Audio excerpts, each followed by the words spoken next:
What's up, everybody? I'm your host, Joseph, and welcome to Fiction Ink Flow. Today, I'm bringing you another episode of Comic Breakdowns. Hold on. Before you go, I know what you're thinking right now. Absolutely not. No, not that. But typically, I do these like with a faceless video where I just kind of go right into the comic and just give you everything. But I wanted to start off with a little precursor. This book that I'm going to present today is brought to you by AWA Studios, which stands for Artists, Writers, and Artisans. Right, so it's a relatively new publishing company that kicked off their introduction about 2018, and they wanted to have writers and artisans to be able to bring their true creative talent and be able to retain ownership of their work. Which, if you know anything about comic book publishing, you get into like the two big companies like Marvel and DC.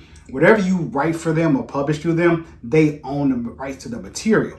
It's not until you're like a bigger name where you can kind of ask for like some creative ownership, but typically whatever's published through them, they own. So it kind of reminds me of another company named Image, where we had people like Robert Kirkman, who you know from The Walking Dead, Jim Lee, who did a lot of X-Men work in the early 90s, as well as Todd McFarlane, who did Spawn, where they kind of started their own company where they wanted creative control. That's the Image. So this studio is very similar, reminds me at least, of Image work, and this is AWA. So they have a new book that's just dropped, and I'm going to say it right now. This is one of the hottest, most controversial books on the market currently, and it's called They Choose Violence. So here's the cover, and I want to give you a little bit about the premise of this book. It's about three African-American women who are in different fields of work. So one is a lawyer or an attorney, one's I think police officer, another one's in the medical field, maybe a nurse or a doctor. I'm not sure, they don't really define it, but they're tired of all like basically the racial injustice that's been going on and seeing what's happening and people getting away with basically murder, and they decide to do something about it. This book, once again, based on the title, They Choose Violence, and the cover, this is not for kids. I cannot reiterate, this book is not for kids, but it has a very good message and a good story. Before we get into it, it's really important that you read the foreword by the editor-in-chief, Axel Alonso. It helps give a little bit of context before you read the book and talk about similar books that kind of touched on this issue as well. So, once again, not for kids. And before we get started, let me go ahead and show you this, and then I'll see you at the end of the video. All right, check this out. Warning. The following program contains scenes of graphic language and violence that may be inappropriate for viewers under 17. Viewer discretion advised. Fiction Ink Flow. All right, people, let's jump right in. They Choose Violence by Sheldon Allen. Here we go. Our story opens up with a quote by Malcolm X. I don't even call it violence when it's in self-defense. I call it intelligence. Let's go. Our main character, Lanika, is sitting here recalling some events from the past. See, a girl always remembers her first crush, first kiss, first time, first heartbreak, first job, first lost, and of course, first murder. And this is where the violence kicks off right away in the second page. Hold on tight for this ride, people. At this point, we're introduced to our three protagonists, Lanika, Deidre, and Karen. They are discussing how this cop only got 2 years for murdering this young black man named Oscar in cold blood. They said he had a family, he had a baby girl. Like, she'll never get to see her father grow up into the beautiful flower he was supposed to be. Like, it's not right. And it's like, it's sanctioned murder is what it is.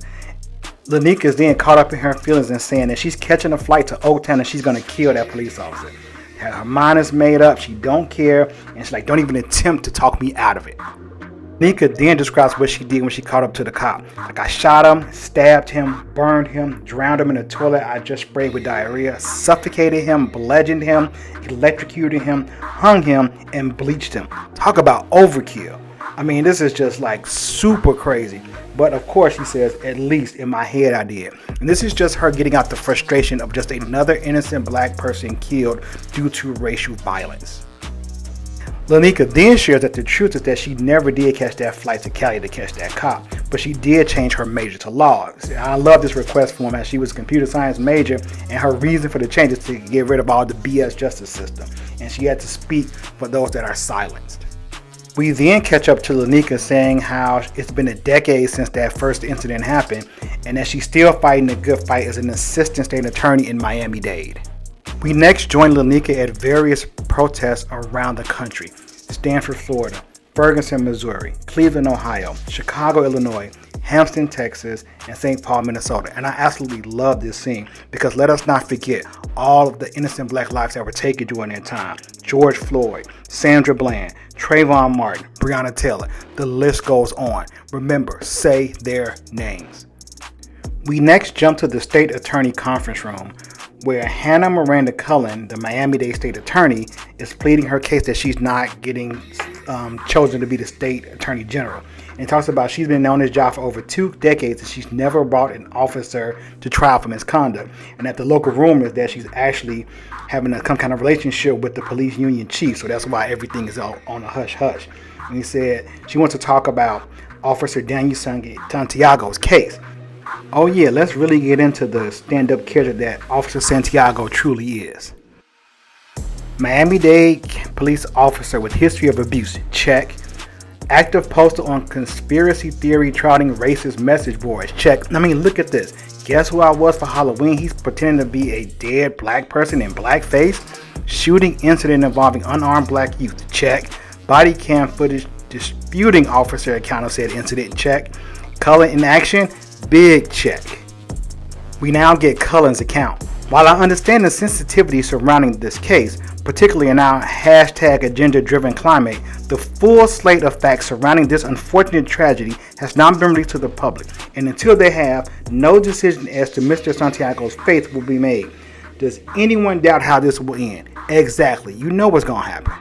Unfortunately, this is the truth that most African Americans know when it comes to cases like this, that we hardly ever get justice. We then get the results of the case, and we see Officer Santiago saying, "I just would like to thank my lawyers, my union, Ms. Cullen, and the great folks at her office. This is a hard job, but I have no regrets, and I'm just glad there will be no trial and I can get back to what I do best." And it's like, this is the case we see time and time again. You know, it's like, it's no joke. Like she said in the comments, like at some point she's like, okay, this time it'll be different. We just hope it'll be different, but then we get those same results and we get pissed off. This is just where we are, people. This is what happens. This story just hits too close to home and it's too real. That's why I think this is one of the best books around right now. Now we focus on the victim, Isaiah. When he came to this country, he didn't speak English, but fluent by 12. Excelled in robotics and into community service. Started a non-for-profit organization that fed the homeless from leftover food from restaurants. He was accepted early into every Ivy League school, but now he's dead, slaughtered by the crime of breathing while black in America. The all too tragic story that befalls a lot of young African Americans. That's when Lanika says, like, if I ever come face to face with this guy, I'm killing him on sight, no questions. Then Karen says, we always say that type of stuff whenever this happens. But I'm really saying, what's stopping us from really doing it? Dude obviously is unworthy of his life, so let's do the Reaper solid and get this ones ourselves. And Lanika's like, that's how it happened. Just that easy for 3 professional young women to become killers. And then Deidre is like, you know, we can't just wake up tomorrow and start doing this. We need a strategy. So what are we going to do? We then cut to Deidre talking about how her and one of her exes in the medical field let this patient die, and that's what he wanted to do, and it happens sometimes. And Karen's like, hard disagree. We can't just do this. Every time I've taken a life, I've felt that. So I believe Karen is a police officer, Deidre is a nurse or something in the medical field, and obviously Nicholas is a lawyer. He said, like, are you all serious? Do you really want to do this? I'm like, well, why wouldn't you be, aren't you? And Lanika's like, call it peer pressure, call it whatever you want, morbid curiosity, but just like that, how far would we go to be willing to take this risk? And she's like, I'm not only am I in, but I'm going to be riding shotgun. We now cut to the training montage. It's like killing a man is one thing, getting away with it is another. And we're just not taking out any old body. Karen's like, we're killing a cop. Not being on point is not an option. So we're going to train. We're going to learn.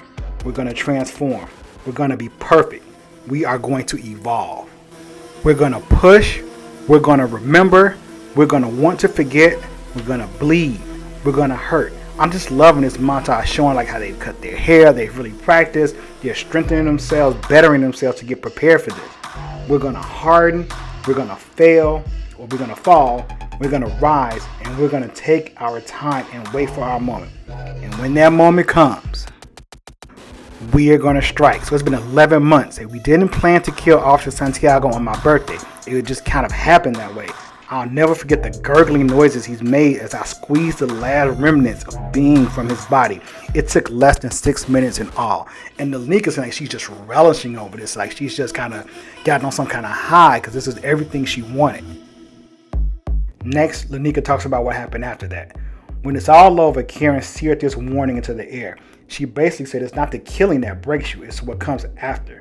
You know, the seeing their family, the friends on TV crying and screaming about what a great person that person was that was just murdered. That's the hard part that shakes you. You're in on this secret that no one else is in on, and it's clawing at you, eating you alive from the deepest regions of your gut. And I'm here to tell you, shut that stuff down. You're in a savage world now, and in this land of savages, you either are the predator or you're the prey. It's up to you to know which one you'll be when your eyes part in the morning. Because best believe, if you hesitate, give it too much thought, let your feelings get involved with your emotions, you're done for. I couldn't tell if it were her words of advice or a menacing threat. Like I said, she is just getting off on this now. Lanika continues to narrate, telling us just how she's feeling right now. She said it's this paralyzing numbness that she's embraced in her bones. The satisfaction of killing this officer who did the violent thing. But he said, there was this emptiness in me, this hole. And it's like the messed up part is that she liked this emptiness. Like it drove her, it elevated her. I believe this goes back to that old warning and how violence begets violence. Like once you get a taste for it and that's what you do, it's like what else could you do but continue because you can't go back. Lanika continues to say by the end of the week, she had compiled a list of 30 new targets for them to hit. From lawyers, judges, lobbyists, like they're in on it together, then they all burn together. She's justifying her actions now because of her frustration, because of everything she's gone through, everything she's seen. She's saying this is okay, and this is where you turn the corner from, helper to killer. I mean, this reminds me of that scene from A Time to Kill with Samuel L. Jackson. Yes, they deserve to die, and I hope they burn in hell. I love this next part because it goes on to explain how the ladies then planned their attack. It says with so many names on their execution list, we couldn't have limited to only the days of their birthdays, so they had to choose others instead. February 14th, Frederick Douglass's birthday. July 25th, Emmett Till. August 17th, Marcus Garvey. December 25th, George Lee. September 19th, Lieutenant Colonel Linnell Penn. March 10th, Vernon Damper. November 12th, Alberta Odell Jones. This is giving us some history as well, people. Look up those dates and those people if you do not know them, because it'll give you more context and help expand the world that they're building here in They Choose Violence. And this scene just carries on, people. And they talked about how it's all they talked about, all they lived for. And I can warn you right now, you are not prepared for the last page of this comic. What happens next? They're thinking about their next kill and what they're going to do. Then they see this. A shocking result no one saw coming. Donald Trump will become the 45th president of the United States. Then they have this moment of clarity, like, you know what? Maybe we should just stop. This is going back to 2016, people, when all of this stuff went down. And they are now trying to say, if it's gotten this far, what can possibly happen next? I can only imagine that this story is not going to end how I predicted, because they just can't win. If it's based a little bit on reality to some regard, the only ending I see for these young ladies is that they don't end up surviving. Like, just what happens. Like, what could possibly be their ultimate goal? I am in for this ride. I cannot wait to get issue 2. I will bring them to you as long as you want me to. Once again, a very controversial book, really interesting, by AWA Publishing, called They Choose Violence. One of my favorite new books of the year. I'm saying right now, even though the year is basically halfway done, I'm giving this book of the year for the indie circuit, because I have not read anything as challenging as this in a long time. If you enjoyed this, go ahead and hit that like button. Drop a comment below to let me know what you think of this book and this storyline. It's really challenging. It's really interesting. Very controversial. And don't forget to subscribe to the channel to know when new content drops just like this. Okay, that was one heck of an issue. All right, so we just finished it up. I can't wait to read the rest of the issues in this series. I really don't have any idea where this book is going. I'm looking to be totally surprised. I'm not quite sure how things will end up, but I will definitely drop a link in the comments below to the AWA website. You can try to order this book. Check with your local comic shops. I had to order mine because it was sold out. So I just got my copy. It's been out for about 2 weeks now, but that was it. Hope you enjoyed this ride, and I'll catch you all next time. Peace. I'm your host, Joseph.